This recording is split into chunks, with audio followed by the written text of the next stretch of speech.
Isang babae ang nag-alay ng 20 taon ng kanyang buhay upang alagaan ang kanyang amo. Ngunit noong siya'y handa ng talikuran ng lahat, tinawag siya pabalik ng anak ng lalaki. Kumusta at maligayang pagdating, maglaan ng sandali upang magpahinga habang sinusundan mo ang emosyonal na kwentong ito. Isang kulay abong langit, mabigat sa ambon, ang bumalot sa lungsod ng New York. Maamong ulan ang bumagsak sa lumang bubong na natatakpan ng lumot at may mga palatandaan ng katandaan. Maiksi ang libing ni Ginoong Santos, parang isang item lang sa listahan na kailangang tapusin, hindi isang taos-pusong pamamaalam. Walang tugtugin, walang masiselang talumpati. Ilang pamilyar na mukha lamang, mga retiradong katrabaho, malalayong kakilala, ang tahimik na nakatayo. At sa loob ng wala pang 10 minuto, natapos na ito. Ang mga itim na payong ay tahimik na nagbukas at nagsara na parang isang sabayang ritual. Isang malamig na hangin ang humampas sa mga punong pino sa tabi ng sementeryo, nagdagdag ng nakakakilabot na dampi sa basang hangin. Sa likod ng lapida, nakatayo si Rowena. Ang kanyang tuyot at payat na mga kamay ay mahigpit na magkahawak. Ang kanyang mga balikat ay nangangatog sa ilalim ng kupas na itim na Amerikana. Hindi siya lumuha. Matapos ang 3 taon na nasa tabi ng kanyang dating amo, ubos na ang kanyang luha. Ang lalaking ito na tinatawag niyang Sir nang may paggalang at marahil isang damdaming kailan may hindi binigkas, ay higit pa sa isang amo. Ngayon ay wala na siya. Sa tapat niya nakatayo si Armando, ang kanyang anak, malapit sa pisikal na distansya ngunit emosyonal na milya-milya ang layo. Nakasuot siya ng mamahaling Amerikana, kuminang ang sapatos at malamig ang titig na parang yelo ng taglamig. Simula nang lumapag siya sa New York para sa libing, ni minsan ay hindi siya tumingin kay Rowena. Nakatayo siyang matikas at mailap na parabang ang seremonya ay isa lang obligasyon na kailangang tapusin agad. Pagkatapos ng libing, hindi na siya nagtagal, tumalikod siya at dumiretso sa sasakyan. Naiwan si Rowena na nanatiling tahimik. Nakatuon ang kanyang mga mata sa lapida William Soriano, 1946-2025. Walang mga bulaklak, walang pamamaalam. Tanging basang lupa at isang hikbing hindi niya mailabas. Kinagabihan, ang dating masiglang mansyon sa Park Avenue ay naging tahimik, halos parang multo. Pumasok si Armando, niluwagan ang kanyang scarf at basta na lang inihagis ito sa sofa. Sa kusina, si Rowena ay nakatayo sa harap ng kalan, naghahanda ng karaniwang tsaang 5:00 ng hapon, isang ritual na nakagawian niya kahit matagal nang hindi ito nai-enjoy ng kanyang amo. "Hindi mo na kailangang gawin yan," malamig na sabi ni Armando habang nakasandal sa pintuan ng kusina. Lumingon si Rowena, nanginginig ang mga kamay. Ako, gusto ko lang..." "Wala akong kailangan na dahilan," putol ni Armando. "Simula ngayon, wala ka nang kailangang gawin dito."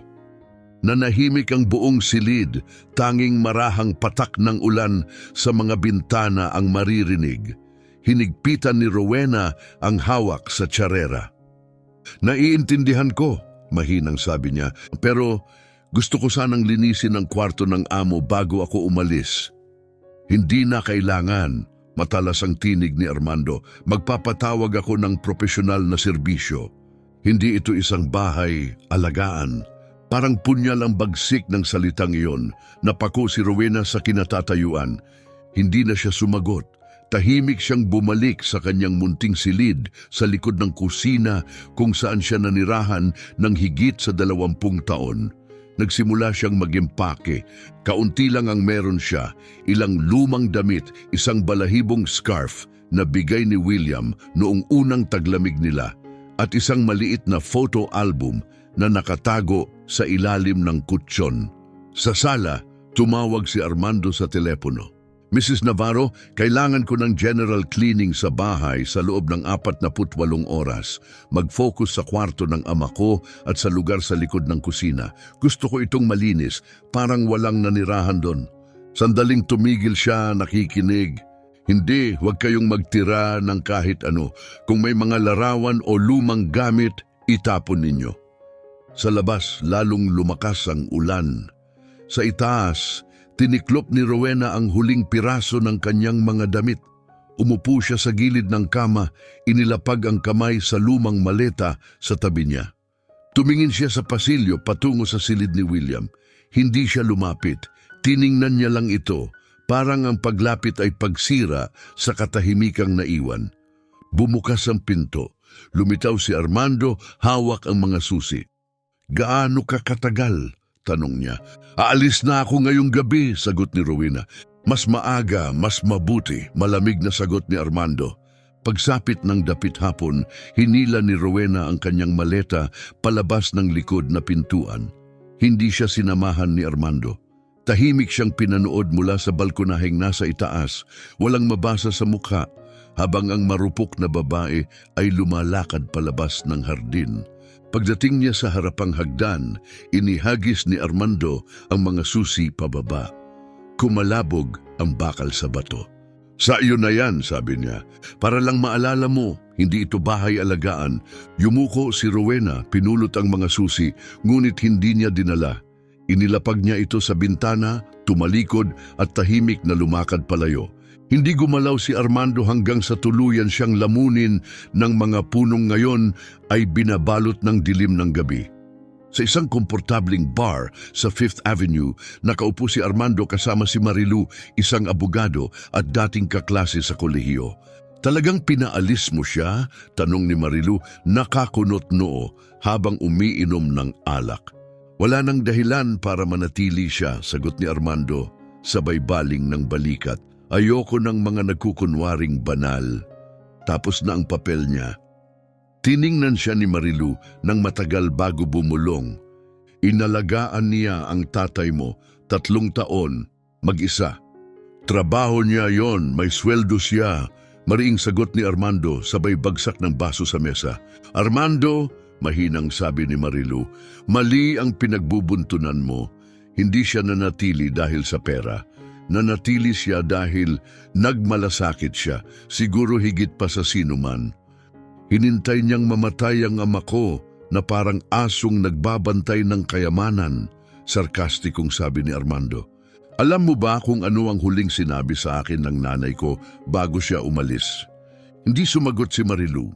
Ibinaba ni Armando ang kanyang boses, tila binubulalas ang isang lihim na matagal na niyang kinikimkim. Ang sabi niya, "Pinagtaksilan mo ako para sa katulong." Gabi ring iyon, dumating si Rowena sa isang sirasirang paupahang bahay sa Jackson Heights, isang lugar na kilala sa murang renta at halo-halong imigrante. Ang bago niyang silid ay halos 10 metro kwadrado lamang, sapat lang para sa isang makitid na kama, isang chipping na aparador at isang bintanang nakaharap sa bitak-bitak na kulay abong pader. "Maligayang balik, Miss Rowena," bati ni Erlinda, ang matandang landlady na nasa 70 taong gulang at matagal ng biyuda. "Bumalik ka agad, mukha kang maputla." Tapos na, mahinang tugon ni Rowena. "Ang libing?" maingat na tanong ni Erlinda. "Maayos ba kahit papaano ang anak niya?" Nag-alinlangan si Rowena, pagkatapos ay marahan siyang umiling. "Wala nang natira, Mrs. Erlinda. Kailangan ko na lang ng matutulugan. Magbabayad ako linggo-linggo gaya ng dati." "Walang problema yan," tugon ng matanda na may lambing. "Sa iyo pa rin ang dati mong silid. Nagluto pa nga ako ng sopas, painitin ko para sa iyo." Ngumiti si Rowena, pilit at pagod, ngunit walang ningning ang kanyang mga mata. Sa kabilang dako, sa engranding mansyon sa Park Avenue, nakahiga si Armando sa malawak na kama. Walang saysay na nag-scroll sa telepono. Lumilitaw ang mga lumang larawan. Wala ni isa mula sa ama niya, ni isang mensahe mula sa katulong, tanging isang kuhang litratong nasa paliparan at isang imahe ng isang malungkot na lapida. Tumayo siya, kumuha ng bote mula sa bar at pinuno ang kanyang baso. Sa kanyang isip, paulit-ulit ang tinig ng kanyang ina. Pinagtaksilan mo ako para sa katulong na yon. Pumikit siya ng mariin. Hindi pa rin tumitigil ang ulan sa labas. Sa itaas, binuksan ni Armando ang isa sa mga antigong drawer ng kanyang ama.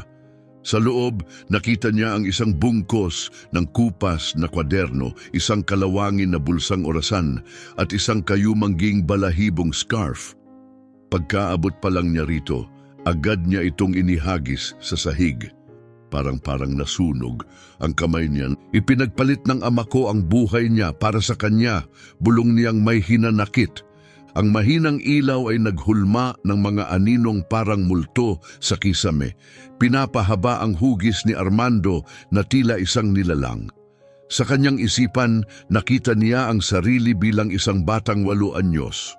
Sumisigaw, pinapanood ang pagkasira ng lahat.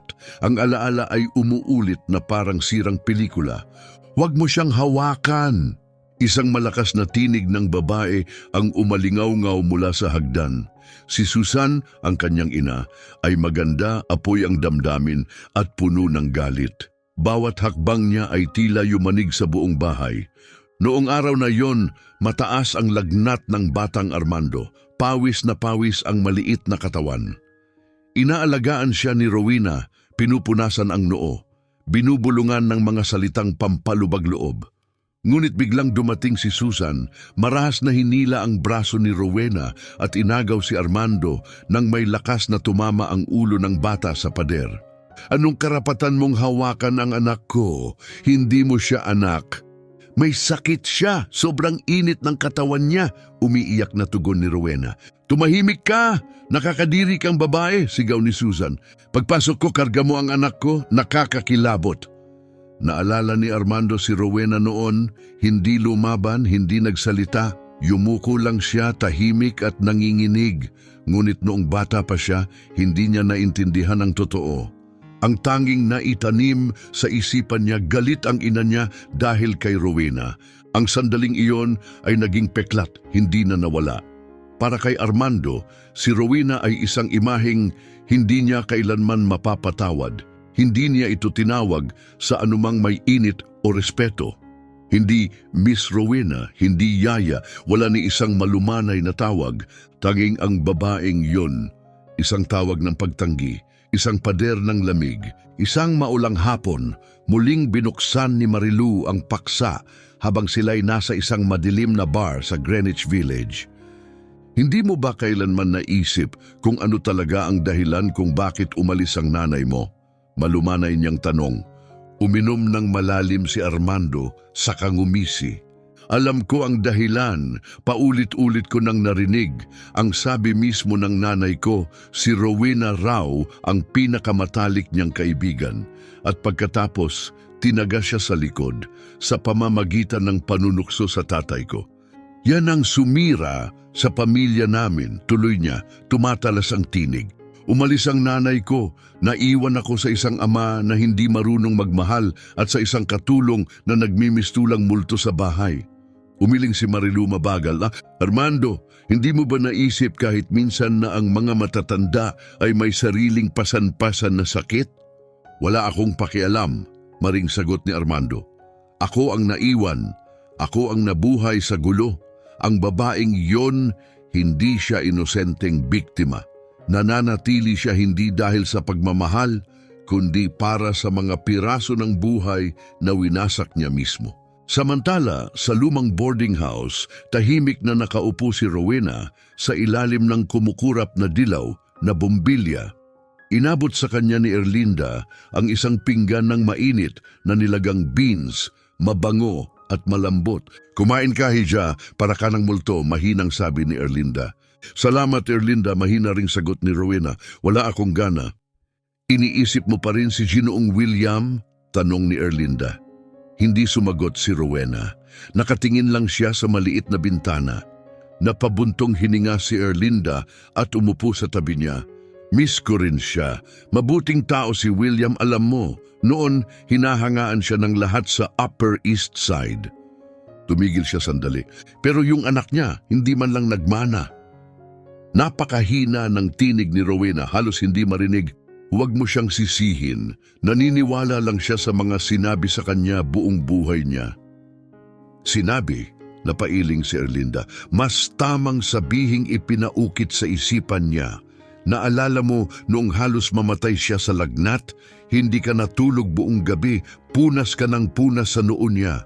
Naalala ko pa ng katok ka ng katok sa pinto ko, buhat-buhat siya, nanginginig ka sa takot. Nanigas ang mga daliri ni Rowena. At anong nangyari pagkatapos? Tanong ni Erlinda. Sinaktan ka ng nanay niya, nakita ko mismo. Ang kahihiyan, kahit mga hindi kilala nakita yon, mahinang sabi ni Rowena. Pero hindi siya, hindi si Armando. Sa paningin niya, ako lang ang babaeng pumagitna sa kanya at sa ama niya. Mas matanda ng ilang taon si Erlinda kaysa kay Rowena, ngunit sa sandaling iyon, mas mukha siyang bata. Tila mas hindi pinagod ng panahon ang kanyang kalooban. Hindi mo kailangang ipaliwanag sa akin, sabi ni Erlinda ng mahinahon. Alam ko, sagot ni Rowena, pero kung mananahimik ako habang buhay, iisipin ng lahat na deserve ko yung nangyari. Ang katotohanan, hindi laging bagay na gustong marinig ng tao. Bumalik si Armando sa bahay ng mga Soriano na may isang layunin, burahin ang bakas ng nakaraan. Gaya ng sinabi niya sa kumpanya ng paglilinis, bilisan niyo. Ayokong naamoy pa siya, utos niya kay Philip, ang tagapangasiwa ng grupo. Napahinto si Philip na gulat. Ang kasambahay, akala ko matagal na siyang nakatira rito. So what? Malamig na tugon ni Armando. Walang hindi mapapalitan. Hindi na nagpumilit si Philip. Sininyasan niya ang grupo upang simulan ang trabaho. Samantala, nagtungo si Armando sa dating silid ni Rowena at binuksan ang pinto. Humalimuyak ang halong amoy ng mothballs at murang sabon. Maayos at simple ang silid, tila sinadya ng nanirahan na huwag mag-iwan ng bakas. Isang payak na kama na may lumang kutsyon, isang karaniwang aparador, ilang gusot na aklat sa isang sulok. Binuksan ni Armando ang aparador at hinalungkat ang bawat drawer. Sa ilalim, sa pinakailalim na drawer, nakatago sa ilalim ng kupas ng mga damit, natagpuan niya ang isang maputlang dilaw na sobre. Sa loob, isang larawan. 3 kabataang nakatayo sa baybayin, magkakayakap, masaya ang mga ngiti. Si William, bata pa, puno ng buhay, maitim pa ang buhok. Si Susan, kakit-akit sa puting summer dress. At sa gitna nila si Rowena, nakayakap sa kanilang dalawa, ngiting ng ngiti. Sa likod, sulat kamay na halos nabura na, Summer 1986, Friends Forever. Napahinto si Armando. Magkaibigan sila, hindi pagkabigla ang una niyang nadama, kundi galit. Ibinato niya ang larawan sa sahig at nyurakan. Napunit ang isang sulok, may bahagi ring natanggal. Ngunit pagkalipas ng ilang segundo, may nagbago. Yumuko siya, pinulot ang mga piraso ng larawan, isinilid sa malinis na sobre at inilagay sa kanyang bulsa. Hindi mo ito maililibing, bulong niya. Kailangan niyang ipaliwanag ito. Nakatayo si Armando sa labas ng boarding house sa Jackson Heights. Mabaho ang hallway. May mga batang nagtatampisaw sa mga putik. Isang lalaki ang sumisigaw ng Kastila mula sa ikalawang palapag. Malakas siyang kumatok sa pinto ni Rowena. Dahan-dahan itong bumukas. Nagtagpo ang kanilang mga mata ng matagal. Lumabas ka, utos niya. Hindi ako papasok sa barong-barong na to, dagdag pa niyang may pandidiri. Si Erlinda sumilip mula sa katabing pinto, nakakunot noo. Mag-ingat ka sa pananalita, iho. Hindi man ito mansyon, hindi rin ito basurahan. Wala kang kinalaman dito, singhal ni Armando. Lumabas si Rowena, tahimik na isinara ang pinto sa likod. Anong kailangan mo? Tanong niyang mahinahon. Hinugot ni Armando ang sobre, binuksan ito at inihagis ang larawan sa harapan ni Rowena. Ipaliwanag mo to, mariin niyang sabi. Tawag mo dyan pagkakaibigan o yan talaga ang plano mo simula pa lang. Yumuko si Rowena at marahang pinulot ang larawan. Pinunasan niya ito gamit ang kanyang manggas. Masama ang tingin ni Armando. Namatay ang ama ko dahil sa'yo. Kumapit ka sa kanya gaya ng lintang gustong maisama sa testamento. Sayang, wala siyang iniwan para sa'yo. Walang tugon si Rowena. Pagkatapos, dahan-dahan niyang inilabas ang isang maliit na balot mula sa kanyang bulsa. Sa loob nito, isang maliit na sobre. Iniabot niya ito kay Armando. Kung may natitira pa sa iyong kahit kaunting dangal, puntahan mo kung kanino ito nakalaan, bulong niya. Agad itong sinunggaban ni Armando at isinilid sa kanyang coat. Akala mo ba mababago ng isang sulat ang nararamdaman ko sa iyo? Sigaw niya. Hindi gumalaw si Rowena. Hindi siya lumaban. Wala sa kanyang mga mata ang galit o lungkot, kundi isang malalim at walang laman na katahimikan. Ang titig na iyon, walang ekspresyon, pagod, ngunit lubos na makatao, ang nanatili sa isip ni Armando kahit lumisan na siya. Hindi siya nakatulog kinagabihan. Nagising ang New York sa ilalim ng maputlang liwanag ng araw. Kumikislap pa rin ang mga bubong, basa pa mula sa ulan ng nagdaang gabi. Tahimik na nakatayo ang mansyon ng mga Soriano, dati Marangya, ngayoy anino na lamang ng nakaraan. Muling bumalik si Armando sa silid ni Rowena sa ikalawang pagkakataon sa loob ng 3 araw. Nandoon si Philip, inaayos ang ilang lumang gamit. Sir, sigurado po ba kayong gusto niyo pang itago ang mga to? Pwede po naming itapon lahat? Hindi, malamig na sagot ni Armando. Ako na ang bahala. Tumango si Philip at sininyasan ang mga tauhan na lumabas. Pagkasara ng pinto, inilock ito ni Armando.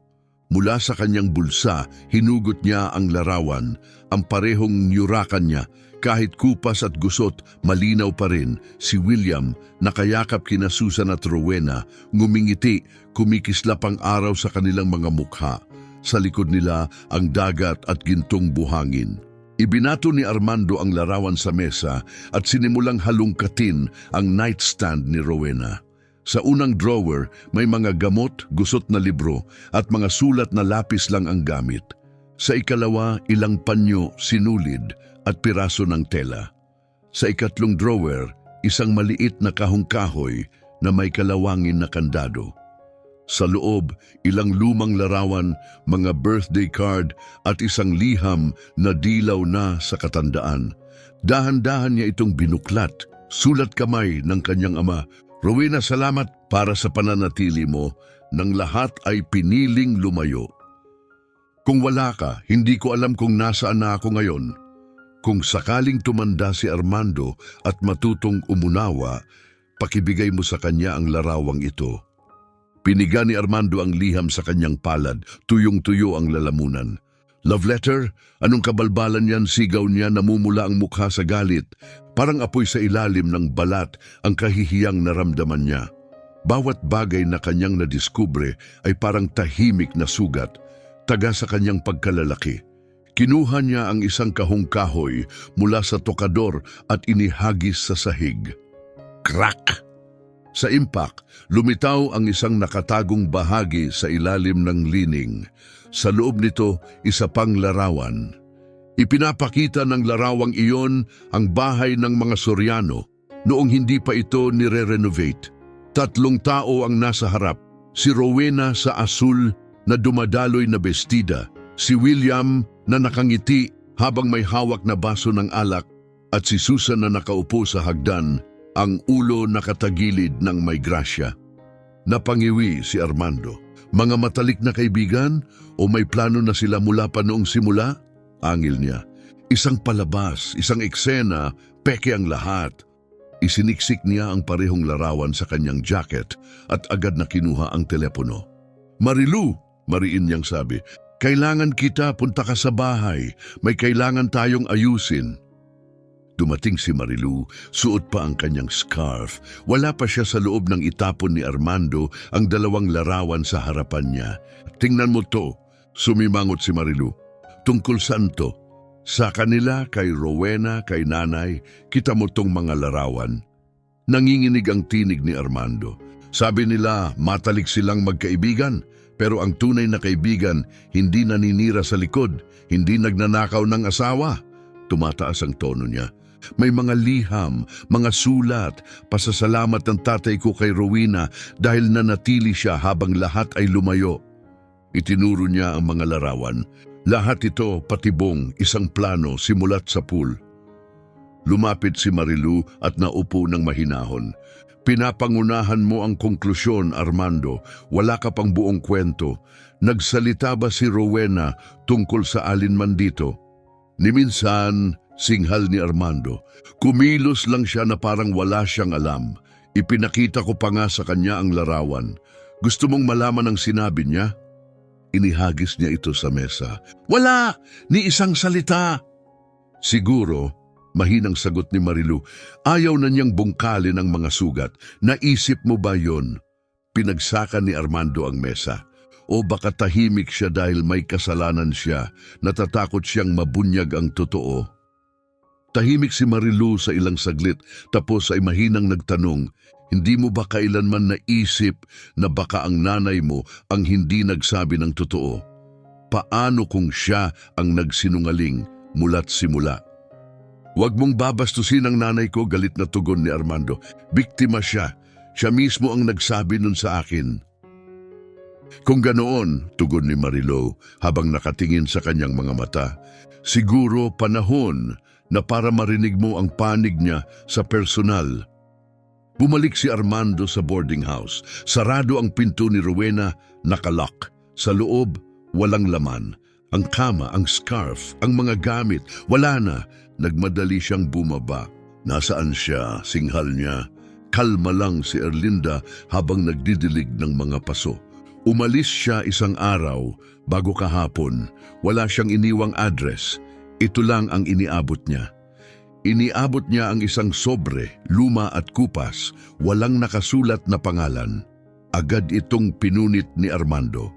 Sa loob, isang pirasong papel at isang lumang larawan. Isang batang Armando, 5 taong gulang pa lang, mahimbing na natutulog sa kandungan ni Rowena. Niyayakap siya ng babae na parang siya'y isang mahalagang bagay, hindi mapapalitan.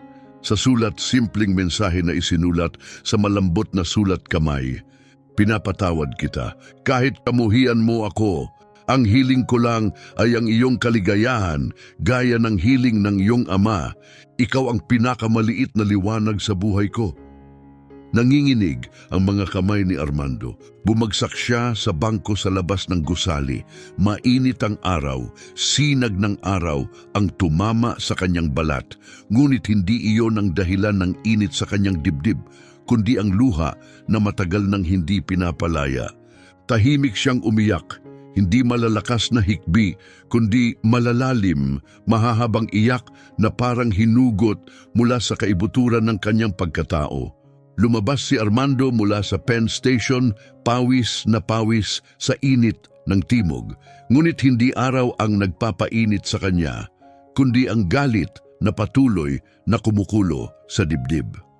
Hawak niya ang huling sulat ni Rowena. Nasa loob noon ang isang pangalan at isang lokasyon, isang address lamang. Elm Street, Williamsburg District. Buhay na buhay ang kapitbahayan. May mga bulaklak sa mga balkonaheng sumasabog sa kulay, mga scooter na sumisingasing, halimuyak ng kape na humahalo sa tawanan. Ngunit wala sa mga ito ang nakarating kay Armando. Tumapat siya sa isang modernong apartment complex, malinis, bago, malamig. Apartment 17, Unit 4B. Pinindot niya ang buzzer. Nandito ako para kay Susan Soriano. Sumagot ang boses, mahinang dumadagundong. Sino to? Armando. Tahimik. Tapos isang click, bumukas ang pinto. Sa loob, malamig ang hangin. Humuhuni ang aircon. Amoy Chanel, numberes magara ang mga kasangkapan, pero magulo ang paligid. Mga damit na kakalat sa upuan, may kalahating baso ng alak sa mesa at isang ashtray na puno ng lipstick smeared na sigarilyo. Lumabas si Susan mula sa kwarto, nakaitim na silk nightgown. Nakayapak siyang naglakad, pulang-pula ang mga kuko sa paa, may bakas pa ng eyeliner sa ilalim ng mata. Tumingin siya kay Armando, kalahating ngiti sa labi. Talagang dumating ka, sarkastikong sabi niya. Napatayo si Armando na tigilan. Ito ka na ba ngayon? Na wala ka ng higit sa 10 taon, ni hindi tumawag, ni hindi lumingon, at ngayon parang naghintay ka lang ng pizza delivery? Walang sinabi si Susan. Tahimik na naglakad si Susan papunta sa kusina, nagbuhos ng 2 baso ng orange juice at bumalik ng walang pagmamadali. Dapat tumawag ka muna, sabi niya ng malamig. Wala akong oras para magkunwaring maayos ang lahat. Inabot niya ang 1 baso kay Armando. Hindi niya ito tinanggap.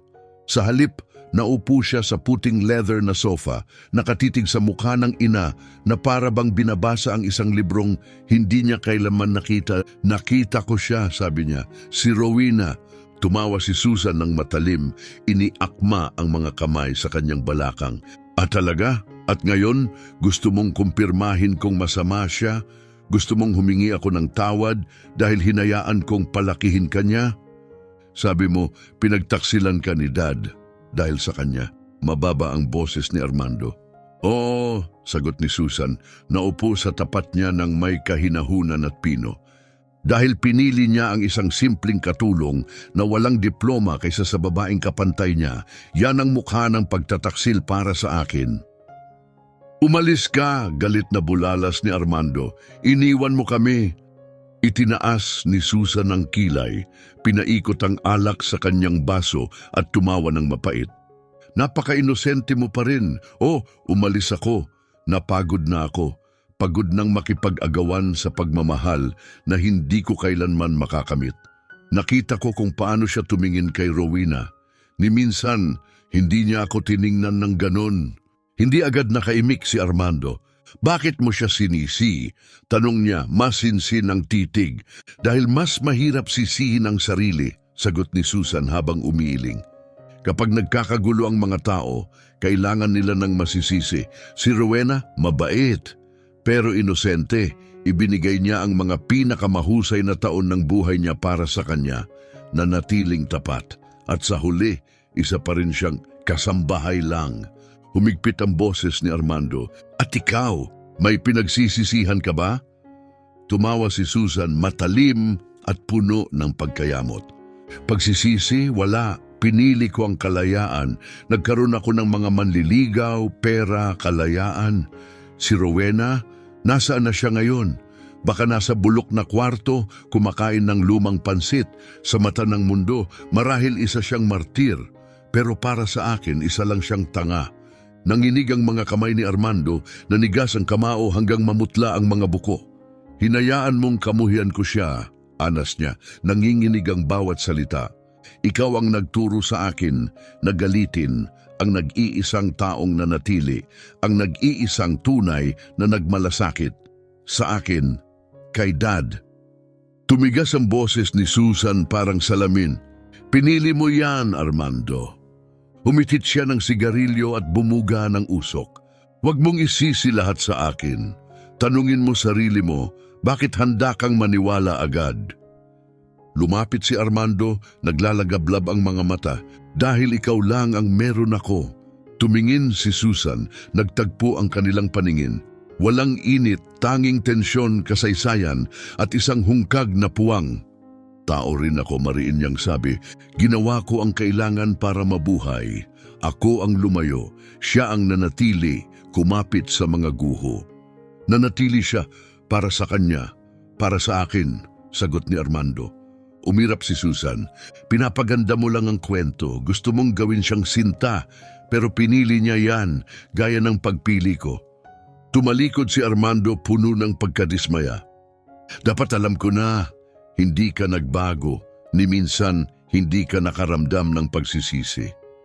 Lumapit si Susan sa liquor cabinet, nagbuhos ulit ng alak. Lumambot ang boses niya, hindi sa awa, kundi sa lamig ng katotohanan. May mga taong isinilang para magpatawad, sabi niya, at may mga tulad ko na isinilang para mabuhay. Walang sinabi si Armando, lumakad siya patungo sa pinto. Bago niya maabot ang knob, sumigaw si Susan mula sa likod. Huwag mo na siyang hanapin, ang mga katulad niya nililimot. Mag-isa si Armando sa tren ng hating gabi, ang refleksyon niya kumikislap sa bintana habang ang mundo ay dumaraan sa anyo ng itim at puting guhit. Ang gabi sa labas ay parang mga punit-punit na maskara, walang buo, walang totoo. Inilapat niya ang ulo sa maliit na lamesang naka-fold. Hindi siya umiyak. Wala na siyang luha. Ang isip niya ay isang bagyo, ang ama niyang banayad na nawala. Ang inang maganda ngunit hungkag, at si Rowena, ang babaeng palagi niyang tinatawag ng may pangungutya, ang babaeng yon. Paulit-ulit sa kanyang isipan ang sinabi ni Susan, isinilang para maiwan. Naramdaman ni Armando na siya ang sagisag ng lahat ng nasira, ng kapalaluan, pagkabulag at pagtalikod. Isang batang naiipit sa pagitan ng dalawang henerasyon ng mga taong sugatan. Isang batang pinalaki ng kasinungalingan, katahimikan at galit. Halos walang tao sa istasyon nang bumaba si Armando sa gabi. Hindi siya tumawag ng taxi. Hindi siya bumalik sa mansyon. Sa halip, naglakad siya ng walang direksyon sa natutulog na lungsod. Tahimik ang New York, nakabalot sa kadiliman. Naglakad siya mula Grand Central papunta sa mga tahimik na kalye ng Upper East Side. Mahaba ang kanyang anino sa ilalim ng kumukurap na dilaw na ilaw sa lansangan. Walang busina, walang ingay. Tanging ang kanyang hininga at mga yabag ang maririnig. Nadaanan niya ang blok matapos blok hanggang sa marating niya ang lugar sa Jackson Heights na minsang tinawag niyang nakakadiri. Ang boarding house, ang parehong pintuang kinatigan niya noon habang pinapahiya si Rowena. Ngayon, kasing tahimik ito ng gabi. Sarado ang pinto. Ang silid, gaya ng sabi ni Erlinda, ay wala ng laman. Walang naghihintay sa loob. Umupo si Armando sa lumang kahoy na baitang. Hinugot niya mula sa bulsa ang liham na iniwan ni Rowena. Malambot na ang papel sa paulit-ulit na pagbasa.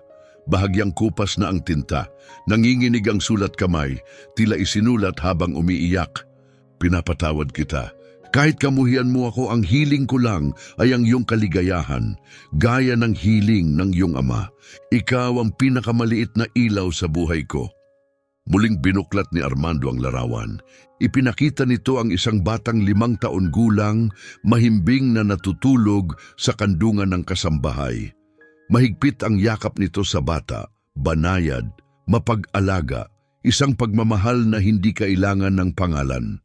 Isang pagmamahal na naroroon mula pa noon.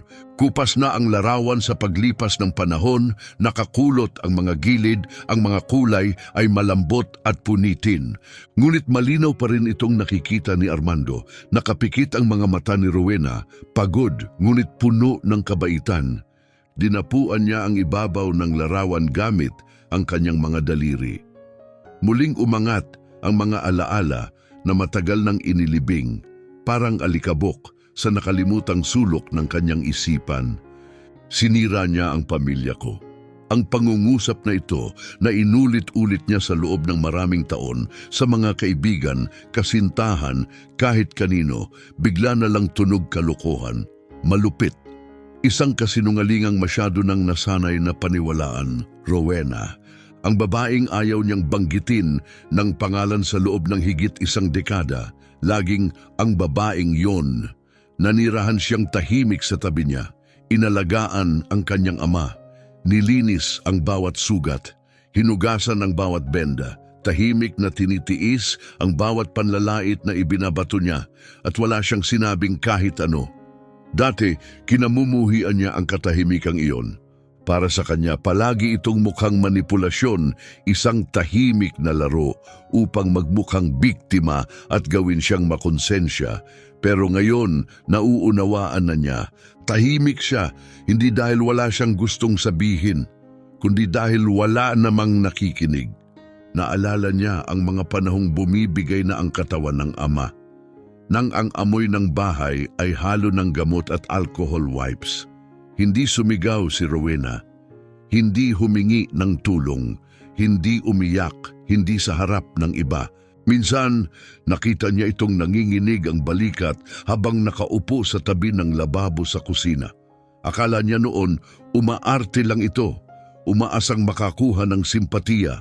Pero ngayon alam na niya, hindi iyon pag-arte, iyon ay sakit, pagod na wala ng ibang mapupuntahan kundi sa tahimik, lihim na pagluha, luha na itinago niya dahil alam niyang pagtatawanan lang siya. Maliitin, hindi paniwalaan, tulad ng dati. Bigla siyang tumayo at pinagsisipa ang lumang pinto ng boarding house. Bang! Bang! Namula ang kanyang palad sa lakas ng hampas, ngunit walang lumabas. Mula sa likod, narinig niya ang boses ni Erlinda. Tuyo, matalim. Wala na siya rito. Lumingon si Armando, namumutla, nanginginig. Hindi ko alam ang gagawin ko. Lumapit si Erlinda sa porch, may hawak na nakatiklop na scarf. Malamig ang ekspresyon. Noong unang punta mo rito, sinigawan mo siya, aniya. Pinahiya mo siya sa harap ng buong kalye. Tinawag mong sinungaling, manipulatibo. Hindi siya umiyak, patuloy niya. Wala siyang sinabi, yumuko lang siya. Dahil alam niyang hindi galing sa katotohanan ang mga sinabi mo. Galing yon sa pusong binulungan ng lason ng iba. Napahinto ang paghinga ni Armando. May iniwan ba siya para sa akin? Tanong niya, halos pabulong. Umiling si Erlinda. Ang kailangan mo, itinapon mo na, sagot niya habang papasok. Pero kung gusto mong makahanap ng sagot, umpisahan mong hukayin ang sarili mong alaala. Bumalik si Armando sa mansyon, para siyang bumalik sa museo ng mga multo. Binuksan niya ang bawat drawer, kinapa ang bawat kahon, naghahanap ng isang bagay na hindi niya maipangalanan. Tahimik ang bawat sulok. Nandoon pa rin ang piano ng kanyang ama, balot na ng alikabok. Ang larawan ng kasal ni na William at Susan nakatalikod sa ibabaw ng cabinet. At sa coat closet maayos na nakatiklop ang parehong balahibong scarf na ibinalot ni Rowena sa ama niya tuwing taglamig.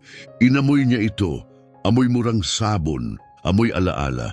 Pumasok siya sa silid kung saan namatay ang kanyang ama, isang silid na hindi niya binuksan sa loob ng maraming taon. Naroon pa rin ang hospital bed, ang lumang kahoy na upuan sa tabi nito, ang inuupuan ni Rowena gabi-gabi, naroon pa rin. Walang gumalaw, parang may hinihintay. Umupo si Armando sa upuang iyon at pumikit at bumalik sa kanya ang alaala, matingkad buo. Ang kanyang ama nakahiga, mabagal ang paghinga, malabo ang mata, at si Rowena tahimik na hawak ang kanyang kamay, puno ng lambing. Salamat, wag mo akong iiwan, bulong ni William. Nasaksihan iyon ni Armando, ngunit ang tanging narinig niya noon ay ang tinig ng kanyang ina. Pinagtaksilan niya ako para sa katulong na yon. Kaya siya'y lumayo, hindi nagtaka, hindi nagtanong kung bakit ang isang lalaking mamatay na ay si Rowena pa rin ang hinahawakan. Hindi niya tinanong kung bakit siya nanatili habang lahat ay nawala na. Dumating si Marilu sa hapon. Inabutan niya si Armando sa sahig ng sala. Napapalibutan ng alaala, mga scarf, relo, lumang liham, larawan. Gusot ang buhok niya at malalim ang mga mata. Nahanap mo na ba siya? Mahina niyang tanong. Umiling si Armando. Huli na, wala na siya, walang address, walang numero, walang bakas. Umupo si Marilu sa tabi niya. Napansin niya ang isang larawang naka-frame, isang batang Armando na tutulog sa kandungan ni Rowena. Bit-bit niya ang larawang yan sa loob ng dekada, bulong ni Marilu. Nangatal ang boses ni Armando. Tinawag ko siyang ang babaeng yon, buong buhay ko. Ni minsan, hindi ko siya tinawag na Miss Rowena, ni salamat. Sinisi ko siya sa lahat ginawa kong kaaway. Inabot niya kay Marilu ang liham na iniwan ni Rowena. Basahin mo at saka mo sabihin kung anong klaseng halimaw ako sa paningin niya. Tahimik na nagbasa si Marilu. Tapos walang imik ng ilang sandali. Hindi lang ikaw ang nagkamali, Armando, sabi niya ng banayad. Pero ngayon, ikaw na ang kailangang magbuhat ng bigat niyon. Dahan-dahang tumango si Armando, mahigpit ang kamao. Handa na ako. Kung ganun, hanapin mo siya, sabi ni Marilu. Huwag ka nang maghintay sa tadhana para ayusin ang lahat. Tumingin si Armando. At sa unang pagkakataon sa maraming araw, may kumislap sa kanyang mga mata. Mahina, Marupok, pero totoo. Pag-asa. Kinagabihan, inilatag niya ang luma nilang mapa sa mesa. Iisa lang ang pulang tuldok, isang markang isinulat ni Rowena sa isang sulat, isang nursing home sa Albany. Nabanggit niya ito noon, matagal na, habang nagkukwento tungkol sa kanyang kabataan, kinulayan niya ito ng tinta at tumayo. Sa pagkakataong ito, hindi na ako mahuhuli. Abot langit ang ulap at tahimik ang mundo. Bumaba si Armando mula sa bus sa malamig na hangin ng Highland, hiningang naglalaho sa hamog. Sa kanyang kamay isang kupas na papel, pangalan at address, Grace Haven Nursing Center. Sumakay siya ng taxi patungo sa dulo ng isang tahimik na barangay. Ang gate, kalawangin. Ang hangin, mahangin. Pumasok siya sa maliit na reception area. Sa likod ng mesa, isang babaeng may buhok na abuhin, halos mahulog ang salamin sa ilong, nagsusulat sa makapal na logbook.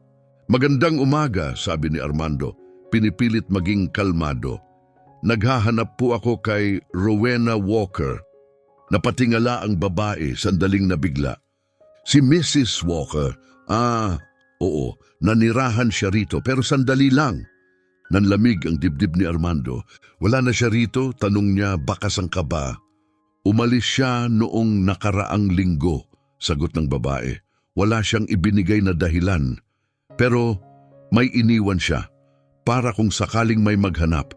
Hindi ko inakalang may darating." Kinuha niya ang isang simpleng sobre mula sa drawer, nakasulat sa harap, "Armando." Binuksan niya ito habang nanginginig ang kamay. Sa loob, ang parehong larawan. Si Rowena yakap si Armando, batang 5 taon, habang mahimbing na natutulog. Ngunit ngayon, malinis na ito, maayos, naka-frame sa kahoy. Nakatupi sa likod ay isang sulat, nanginginig ang sulat kamay. "Pinapatawad kita, hindi dahil naunawaan mo, hindi dahil mabait ako, kundi dahil hindi ko kailanman kinamuhian ka. Minsang sinabi ng iyong ama sa akin, kung kaya ng isang lalaki magmahal, kaya rin niyang magbago. Pinaniwalaan ko siya hanggang ngayon." Rowena, inyakap ni Armando ang larawan sa kanyang dibdib. Humihinga ng malalim upang hindi umiyak. Tahimik siyang pinanood ng babaeng tagatanggap. Hindi siya madaldal, mahinang sabi niya. Pero gabi-gabi, uupo siya sa bench, hawak ang larawang yan, parang iyon na lang ang kasama niya.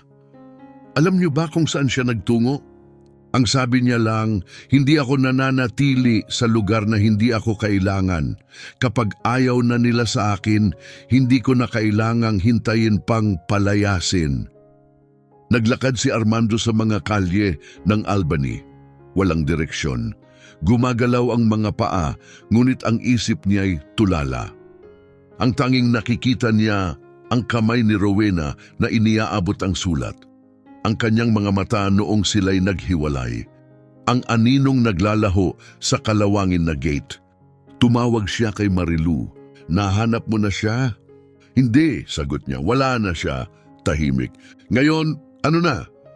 "Ang natira na lang ay ang mga bagay na iniwan niya." "At anong gagawin mo sa mga yon?" Mabagal ang hinga ni Armando. "Hindi ko alam. Akala ko kapag nahanap ko siya makakahingi ako ng tawad. Pwede akong lumuhod. Pwede ko siyang tawagin, ina. Pero huli na ako." Tahimik pa rin ang mansyon ng Soriano, tila puntod na ginawang tahanan. Binuksan ni Armando ang lahat ng bintana. Pinapasok ang liwanag ng araw, parang kumpisal na huli na pero tapat. Sa coffee table, maingat niyang inilagay ang 2 larawan. Una, ang larawan ni Rowena na dati niyang niyurakan, ngayon ay maayos na naka-frame. Ikalawa, isang simpleng frame na may sulat niya, "Ikaw ang pinakamaliit na ilaw ng buhay ko." Bumagsak si Armando sa sofa, itinakip ang kamay sa mukha. Bukas ang kanyang mga mata, tuyo, ngunit puno ng multo. Sa kanyang isipan, umuukil-kil ang mga tinig. "Inagaw mo ang tatay ko, naghintay ka ng mana, hindi ko kailangan ng awa mo." Ngayon tanging isang tahimik na bahay ang natira, isang kapatawaran na hindi kailanman narinig sa personal. At isang katahimikang walang sagot, muling bumalik si Armando sa boarding house. Nandun si Erlinda sa porch, nagdidilig ng mga halaman sa ilalim ng ilaw. Anong hinahanap mo ngayon? Gusto ko lang malaman, nung huli mo siyang nakita, anong sinabi niya? Pinunasan ni Erlinda ang kamay sa apron.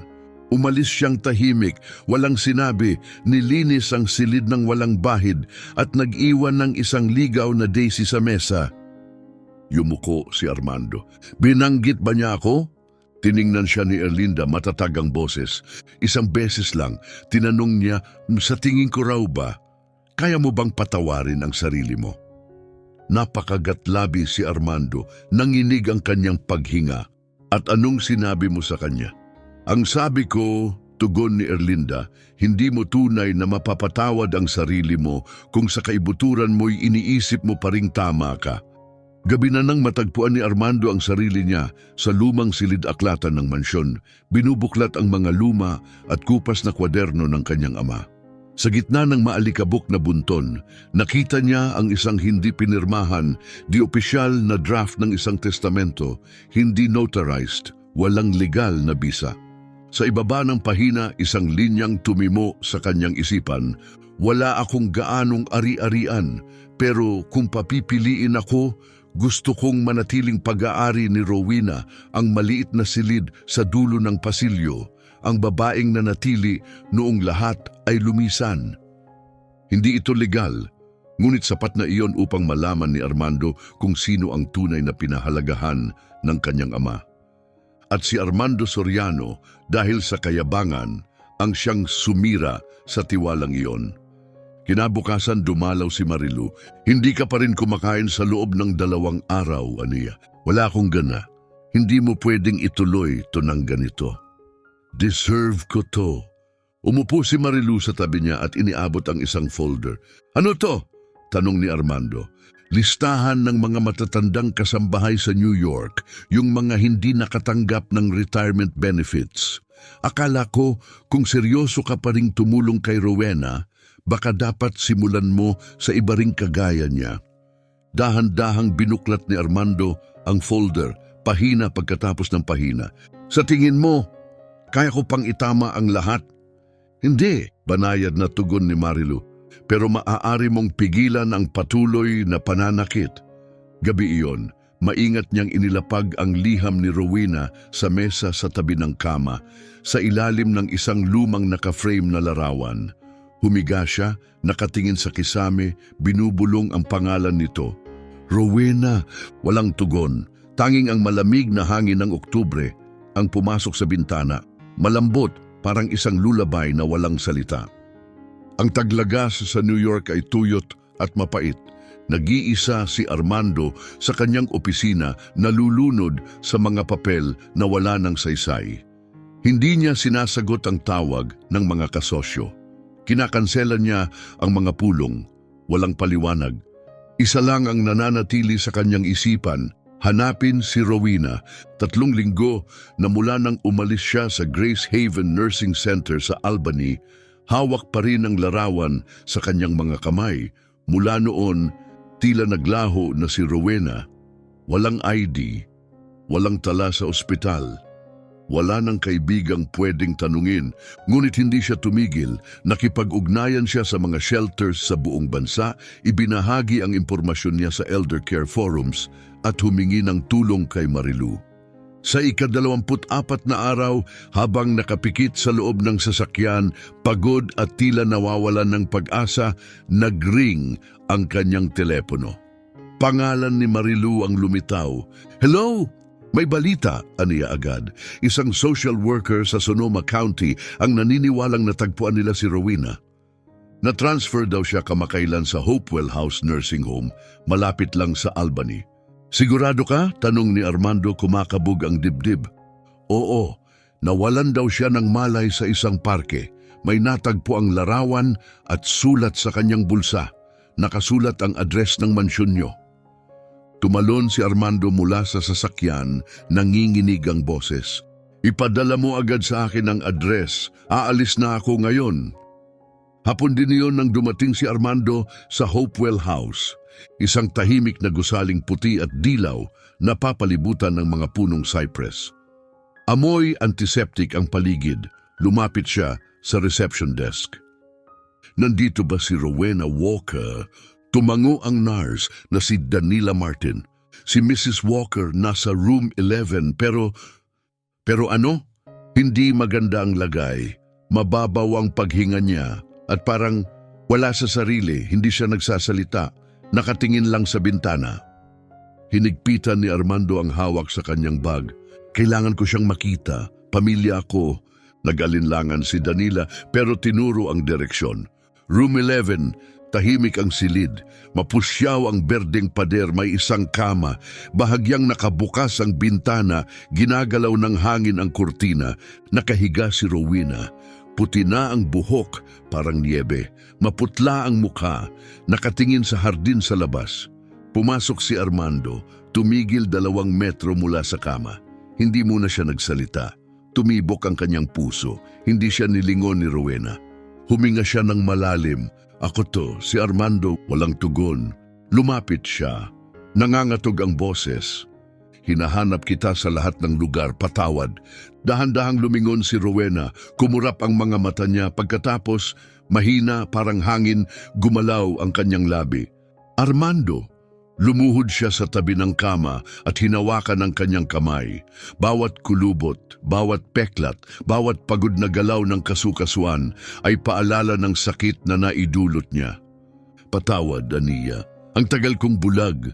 Nasaktan ko ang taong hindi karapat-dapat saktan.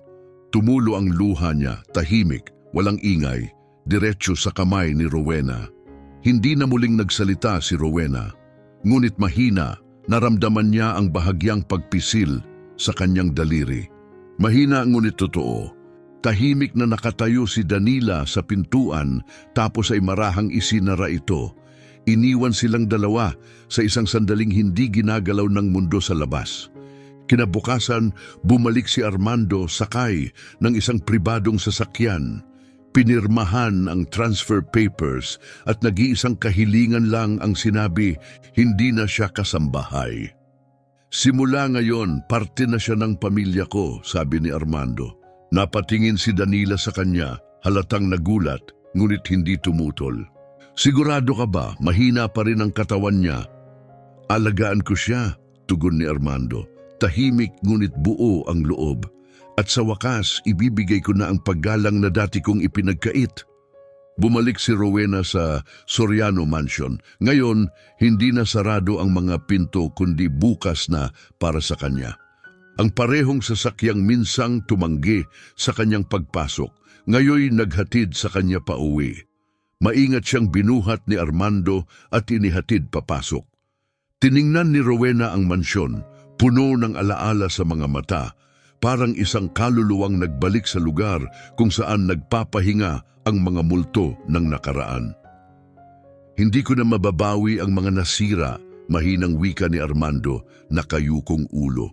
Pero sisiguraduhin kong igagalang ka habang nabubuhay pa tayo. Tumingin si Rowena sa kanya, nagniningning ang mga mata. Tumango siya, maliit ngunit tiyak. Kinabukasan dumating si Marilu. Pagpasok niya sa loob, napahinto siya sa kanyang nakita. Si Armando, tahimik na hinihiwa ang prutas sa kusina. Si Rowena, nakaupo sa tabi ng bintana, may maliit na aklat sa kandungan. Napataas ang kilay ni Marilu. Ito, ang Soriano Mansion? Lumingon si Armando. May ngiting banayad. Unang beses niyang nakita itong ngiti mula kay Armando sa mahabang panahon. Tahanan na namin ito ngayon. Lumingon si Rowena, ang ngiti ay payapa at mainit. Marilu, anak, bumibisita ka pa rin, ha? Lumapit si Marilu at niyakap siya. Kailangan kong bumalik, bulong niya. Hindi kita kailanman tinawag, kundi ang pinakamabuting kaluluwa sa buhay ng matalik kong kaibigan. Bahagyang tumawa si Rowena, may bagong liwanag sa kanyang tinig. Sa hardin, hinila ni Marilu si Armando palayo. Nagbago ka talaga, mahina niyang sabi. Tumango si Armando. Paunti-unti, pero nagbago na ako. Tumingin si Marilu pabalik sa bahay at muling nagsalita. Alam mo, umiiyak siya noon. Hindi dahil sinaktan mo siya, kundi dahil takot siyang hindi mo kailanman matutunan. Bahagyang humigpit ang kamao ni Armando. Well, lumaki na rin ang batang yon sa wakas. Kinagabihan, nakaupo si Rowena sa balkonahe, nakatanaw sa kalangitan. Dala ni Armando ang isang tasa ng mainit na chamomile tea, ang paborito niya tuwing gabi. Sabi mo noon, mas mahal mo ang mga paglubog ng araw sa New York kaysa kahit saan pa, ani Armando. Oo, sagot ni Rowena, dahil maganda sila pero palaging may kalungkutan. Umupo si Armando sa tabi niya. Gusto kong baguhin yon, wika niya. Gusto kong ipakita sa'yo na ang ganda ay pwedeng maging mapayapa rin, hindi laging malungkot. Tumingin si Rowena sa kanya, puno ng lambing ang mga mata. At ang nakaraan mo, mahina niyang tanong. Tahimik si Armando, sandaling nag-isip. Ayusin ko yun sa pamamagitan ng mga gagawin ko, hindi lang para sa'yo, kundi para rin sa lahat ng nakalimutan ng mundo. Mabagal na tumango si Rowena sang-ayon. Sapat na yan, sabi niya. Lumipas ang 3 buwan, dumating ang tagsibol sa New York. Puno ang mga kalye ng sinag ng araw at amoy ng namumulaklak na puting bulaklak ng mga punong kahel. Sa loob ng Soriano Mansion, tumatagos ang liwanag sa matataas na bintana. Sa mesa ng sala, nakapatong ang isang larawan, batang Armando, 5 taong gulang, mahimbing na natutulog sa kandungan ni Rowena. Katabi nito ang isang painting, gawa ni Armando mula sa alaala. Si Rowena nakangiti, ginuhit sa malalambot na kulay. Ginawa mong mas maganda ako kaysa sa totoong itsura, biro ni Rowena mula sa kanyang armchair malapit sa fireplace. Inilapag ni Armando ang isang tasa ng tsaa sa tabi niya at ngumiti. Sinubukan ko lang iguhit ang liwanag na palagi mong dala. Liwanag? Tanong ni Rowena, taas ang kilay. Oo, sagot niya, yung uri ng liwanag na hindi maingay pero palagi nandoon hanggang bigla na lang itong mawala at saka lang mapapansin kung gaano kadilim ang lahat. Hindi agad sumagot si Rowena, tumingin siya sa bintana. Totoong ngang nagbago ka, Armando. Dahan-dahan siyang tumango. Nandito pa rin ako dahil hindi ka kailanman sumuko sa akin. Walang sinabi si Rowena, ngunit iniabot niya ang kanyang kamay at pinisil ang kamay ni Armando. Makalipas ang ilang oras sa isang simple ngunit maringgal na bulwagan sa New York City Hall, tumayo si Marilu sa entablado. Mapanatag ang kanyang tinig, malinaw ang kanyang pananalita. Mga kaibigan, narito tayo ngayon upang ilunsad ang Eternal Rowena Fund, isang non-profit na dedikado sa pagtulong sa matatandang kasambahay na walang retirement plans, walang pamilya at walang matatawag na tunay na tahanan. Puno ang silid, mga volunteer, care workers, retiradong matatanda at kahit mga mamamahayag mula sa The New York Times, Los Angeles Times at NBC ay naroon. Umakyat si Armando sa entablado, mabilis ang click ng mga kamera. Tumingin siya sa unang hanay. Naroon si Rowena nakasuot ng payak na kayumangging bestida, hawak ang isang maliit na larawan. Nagniningning ang kanyang mga mata, liwanag na minsang nawala, ngunit ngayon ay muling bumalik. Salamat sa inyong pagdating, panimula ni Armando, mahinahon at taus-puso ang boses. Noon, hindi ko pinahahalagahan ang kahit ano. Akala ko ang mga tahimik sa background ay walang halaga. Huminga siya ng malalim. May ina akong nagbigay sa akin ng buhay, pero may isa pa, isang babaeng nagpalaki sa akin nang walang hinihinging kapalit. Tahimik siyang nanatili, nagbigay ng pagmamahal kahit hindi binibigyan ng papuri. Nanginig ang kanyang tinig, hindi ko siya pinansin, ininsulto ko siya, pinalayas ko siya mula sa bahay na ito at sa puso ko. Tahimik ang buong silid, pero sa kabila ng lahat dugtong niya, pinatawad niya ako. Hindi dahil karapat-dapat ako, kundi dahil ang puso niya ay sapat para maniwala na kaya kong magbago. Lumingon siya kay Rowena. Narito siya ngayon at ang fund na ito, hindi lang pangalan niya ang dala. Bit-bit nito ang kanyang diwa. Isang buhay ng pagmamahal, tahimik na lakas at dangal. Isang buhay na hindi kailanman humiling, ngunit nagbigay ng lahat. Umalingaw-ngaw ang palakpakan, tumayo ang mga tao, tumulo ang luha sa mata ng ilan, at sa gitna ng lahat, si Rowena, payapa, tahimik, ngunit nagniningning ay ngumiti. Sa simula, marahan lang ang palakpakan, ngunit unti-unting napuno nito ang buong silid. Tahimik na nakaupo si Rowena, bahagyang nakabuka ang mga labi. Kumikislap ang kanyang mga mata sa emosyon. Nanginginig ang larawan sa kanyang mga kamay, ngunit ang liwanag sa kanyang tingin ay mas maliwanag pa sa araw sa labas. Pagkatapos ng seremonya, marami ang lumapit sa kanya, kinamayan siya, kinuhanan ng litrato. Isang babae, si Margaret, 76 na taong gulang, 4 na dekadang nagtrabaho para sa 5 magkakaibang pamilya, ay niyakap si Rowena, may luhang dumadaloy sa pisngi. Salamat, Miss Rowena. Salamat sa pagbangon para sa amin. Bahagyang gulat at labis na emosyon ang naramdaman ni Rowena, marahan niyang hinawakan ang kamay ni Margaret. Isa lang akong buhay, Mrs. Margaret. Pero ngayon, sa unang pagkakataon, hindi na ako nag-iisa. Lumapit si Armando. Mrs. Margaret, malumanay niyang sabi, simula sa susunod na buwan, sasagutin ng pondo ang upa mo. Muling umiyak si Margaret. Ni ang anak ko hindi yun nagawa para sa akin. Pinisil ni Rowena ang kamay ni Armando at bumulong. Ginagawa mo ang matagal nang gustong gawin ng ama mo, pero hindi niya nagawa. Tumingin si Armando sa kanya at mahinang tumugon, dahil dala ko ang lakas ninyong dalawa. Sa loob lamang ng ilang linggo, kumalat ang balita tungkol sa Eternal Rowena Fund sa buong bansa. Tinawag ito ng media bilang isang ilaw sa gitna ng malamig na New York. Ipinakita sa TV ang mga kwento na ilathala sa mga pahayagan ang panayam kay Rowena at lumabas si Armando sa mga talk show upang ikwento ang tungkol sa pamilya, pagtubos at pangalawang pagkakataon. Sa isang episode ng Crossroads, tinanong siya ng host, may galit ka pa ba kay Armando sa mga nangyari? Umiling si Rowena, banayad ang galaw. Wala na, ayokong dalhin ang galit sa huling kabanata ng buhay ko. At ngayon, paano mo nakikita ang sarili mo? Tanong muli ng host. Ngumiti si Rowena, malambot at puno ng damdamin ang mga mata. Ako ang inaanak ng isang lalaking minsang naligaw. Naupo si Armando sa tabi niya. Sa harap ng milyon-milyon, hinawakan niya ang kamay ni Rowena. Pangako, aniya, hindi na ako muling maliligaw. Gabi na sa Soriano Mansion, nakaupo si Rowena sa balkonahe, pinagmamasdan ng mga ilaw ng lungsod sa malayo. Sumama sa kanya si Armando, may dalang tasa ng mainit na tsaa. Naalala mo pa ba ang unang pagkikita natin? Tanong ni Armando. Napakalinaw, sagot ni Rowena na may ngiti.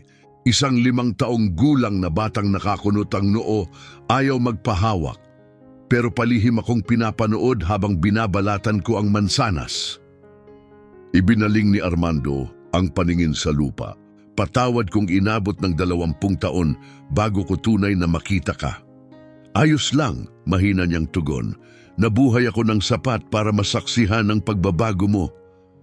Gusto kitang isama sa paglalakbay, sabi ni Armando. Sabi mo noon pangarap mong makita ang Yosemite.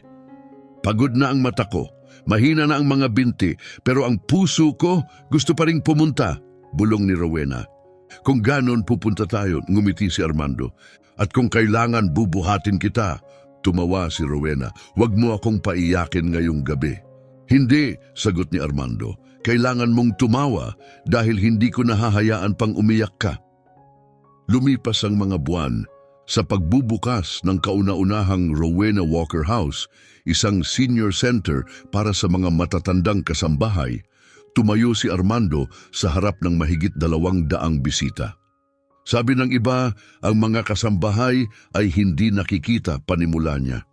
Para sa akin, sila ang tahimik na lakas na bumubuo sa mundo. Si Rowena ang nagturo sa akin niyan, hindi sa salita kundi sa kanyang tahimik at matatag na presensya. Inimbitahan niya si Rowena sa entablado.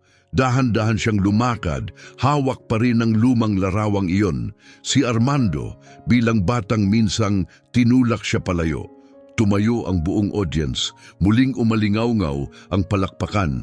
Isang umaga, nasa reading room si Rowena, hawak ang isang nakatuping liham. Iniabot niya ito kay Armando. Sulat ito na sinulat ko noon pa, noong mag-isa akong nakatira sa maliit na boarding house, pero hindi ko nagawang ipadala. Maingat na binuksan ito ni Armando. Maliwanag at simple ang sulat kamay. Kung isang araw gusto mong yakapin ako, ibubukas ko ang mga braso ko. Kung isang araw gusto mo akong tawagin na ina, buong puso ko itong maririnig. Tumingin si Armando, puno ng luha ang mga mata. Nanginig ang kanyang boses. Ma! Walang sinabi si Rowena, ibinukas lang niya ang kanyang mga braso. At si Armando, yumuko, isinandal ang ulo sa balikat ng babaeng minsang tinawag lang niya na ang babaeng yon. Sumilay ang araw sa bintana. Sa sandaling iyon, natunaw ang lahat ng sakit. Wala nang hiya, wala nang pait, tanging pagpapagaling, tanging isang panibagong simula. Ang kwentong ito ay paalala. Sa likod ng katahimikan at hindi pagkakaunawaan, maaaring nakatago ang pinakatapat na pag-ibig. Ang mga taong pinakahinahangaan natin ay madalas yung mga hindi natin napapansin.